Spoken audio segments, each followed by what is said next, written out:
What's going on, guys? This is Sam, and there have been a lot of iPhone rumors lately. I've made my decision for the naming. I'm going to be calling the higher-end OLED iPhones, like the second-generation iPhone 10 and the iPhone 10 Plus, the iPhone 11 and the iPhone 11 Plus, and the lower-end LCD iPhone, the iPhone 9. Just to simplify it, instead of, say, second generation every time I'm talking about the new version of this, because I saw an article from Makatakara, which is where I want to kick this article off, and that's what they called the phones. I don't know if they have any insider info, but it seems like a pretty logical way to organize the next generation of iPhones. So their first article talks about something that we've already heard: new chargers coming with 2018 iPhones. In addition to being faster, there is going to be a new port on these, not USB Type B, USB Type C will be coming. Is USB Type? No, USB Type B doesn't exist because it sounds dumb. I would never use something that says USB Type B on it. These images of the purported adapter leaked recently, and after looking at them, if Apple was to design a new version of the power adapter, what they're said to be doing later this year, I couldn't imagine a design much different than this. It looks very similar to the 5-watt standard iPhone power brick, just a little bit bigger for the extra wattage that this thing will be pumping out. And of course, you can see the USB Type-C port on here, which means that in addition to getting a new power brick with the 2018 iPhones, whichever one of the three that you are going to purchase, you're also going to be getting a new type of cable, a USB-C to Lightning cable instead of Lightning to USB-A, which is also just going to go forward with Apple trying to transition most of their ecosystem to USB-C. We actually heard a while back, maybe a week or two ago now, that in 2019, the iPhone itself could switch from Lightning to USB-C, which I'm all for, and while it would definitely upset a lot of people, while the move this year with switching from USB-A to USB-C on the cable will probably upset a lot of people, I think in the long term, it's definitely going to be worth it. We're just going to be in that short-term transition period where everyone's questioning why Apple did this and why they're money hungry, which is never really the case. It's just sort of the cost of innovation. It is an inconvenience sometimes, and that's just how technology works. Right around the same time, we got images of the charger. 9to5Mac shared some images of the 2018 iPhones. Not exact models, what they're going to look like one-to-one, but some molds based on some really random wood samples. I don't know why this material was chosen. It definitely makes it a little bit harder to try to visualize these rather than just a flat color, but you can see there's a video, there's some photos. The thing that was the most interesting to me about all this, we have seen online renders already. These match up very closely to those if they're not identical, because I'm sure both are based on the exact same factory CAD. What's cool about this is that we're getting our first side-to-side comparison between the iPhone 8 Plus and the iPhone 11 Plus, which is going to look like this. And you can see when they are side by side, the iPhone 11 Plus and the iPhone 8 Plus are the exact same size, even though the screen on the iPhone 11 Plus is going to be an entire inch bigger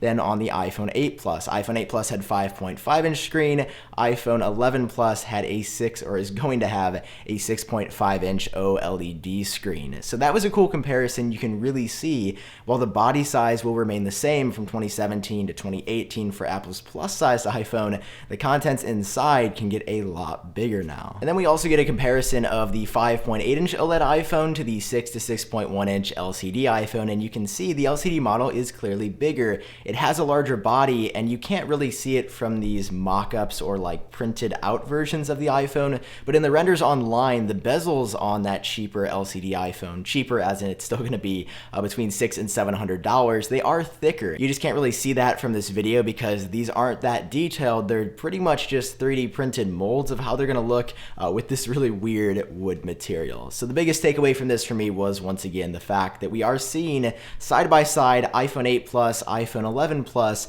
are going to be nearly identical in size. I'm sure they're a few millimeters different, but pretty much the exact same, which means the form factor in your hand isn't going to be insanely huge like a phablet. It's just going to be the exact same size as the iPhone 8 Plus or iPhone 7 Plus or iPhone 6 Plus. Now, this next story is pretty crazy. We reportedly have the Geekbench scores for the Apple A12 processor, which is said to be included inside of the iPhone 9, the iPhone 11, and the iPhone 11 Plus coming later this year, which is a pretty big deal. Apple is generally very careful in how they test their products, specifically in how they benchmark them, and scores for Apple's new iPhones don't usually show up up until sometime in September, either right before, right during, or right after the new iPhones are released officially. So here are the scores that we're looking at based on these Geekbench results. iPhone 11,2 is the model, 4,673 for the single core score, 10,912 for the multi-core score.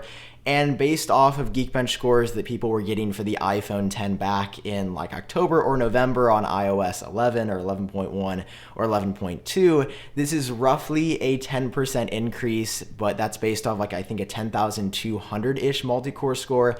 I was getting 10,550 on the multi-core for the iPhone 10 just yesterday, so that would be less than 10% of an increase, obviously, but this is very early on. This is an early prototype of the iPhone 11 or 11 Plus probably, so we don't know if it's going to get better than this. Like at the minimum, I'm sure we'll see a 10% upgrade, but it could also go higher, maybe 15, 20, or even 25% better. What's also really interesting to note here is that metal scores on the iPhone 11,2 versus just the iPhone 10 are greatly improved, suggesting that we could see a pretty nice GPU performance upgrade as well. And maybe most excitingly for any of you that are all about the RAM, this claims that the iPhone 11 and iPhone 11 Plus will be getting 4 gigabytes of RAM, and then suggests that the iPhone 9, the LCD model, will be sticking with 3 gigabytes of RAM. And I believe that lines up with what the rumor mill has been suggesting.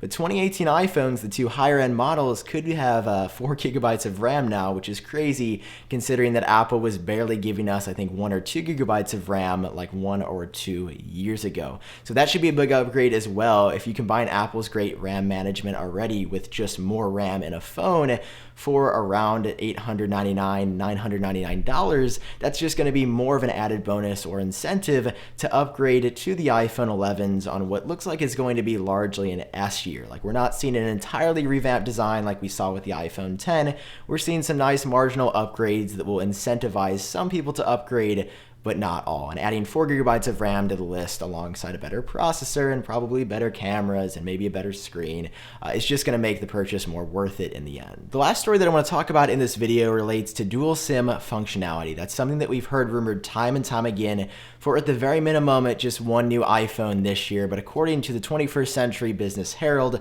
that was picked up by Love iOS, actually 2 models will have it, but unfortunately it's not going to be present inside of the United States. It is reportedly going to be available only in China and maybe, I would assume, broader in the Asia region, but definitely in China for sure. So as you can see right now, I'm in the middle of editing. I totally misread the title of this article and also the context. I thought it said that only dual SIM functionality was coming to China and nowhere else. What it really said is that physical dual SIM functionality is going to be included exclusively in the iPhones available in China, but conversely, one SIM, one physical SIM, and Apple eSIM or electronic SIM technology is also coming to the other models sold around the world. So this is a really good sign that dual SIM functionality in some form or another is actually coming to all of the 2018 iPhones and not just China or not just the United States. It's going to be really interesting to see the Apple SIM embedded in the iPhone, because Apple's actually been using this technology in their iPad lineup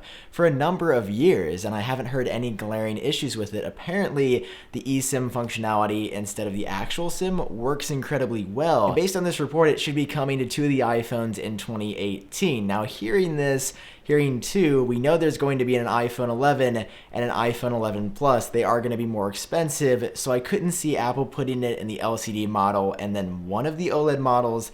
That would be really weird. So if you want the dual SIM functionality, I hypothesize you're probably going to have to pay $999, $899, which is the current rumored pricing for the iPhone 11 and the iPhone 11 Plus. Honestly, the more I read about them, the more leaked images I see, like the pictures we got from 9to5Mac, I'm getting more and more excited. I think while the upgrades, as I mentioned earlier, are going to be smaller, like we're not seeing the biggest design refresh or the biggest changes, we've heard bigger batteries, which is going to be really big. That's something something that I don't talk about a lot. We've heard that the cameras probably will get better, but we know that the processor is going to improve based on the leaked Geekbench scores. We know that iOS 12 is going to be really great on these phones because it already performs out of this world on older devices, even talking about the iPhone 6 or iPhone 6s all the way back to the iPhone 5s. I just think Apple's doing a really great job narrowing their focus on the iPhone lineup and iOS, and rather than pushing out like half-baked phones and half-baked software like we saw with iOS 11 last year, we're actually getting something really, really great this year, and I look forward to continually covering it in the future. So if you want to see more iPhone updates in the future, make sure to hit subscribe down below, and if you enjoyed watching this episode, a like always helps me out, and I really appreciate it. For now, I've been Sam. If you want to help support the channel, you can head over to shop.iupdateos.com, and that would be amazing. But for now, I've been Sam. I hope all of you are doing great, and I'll talk to you in my next video.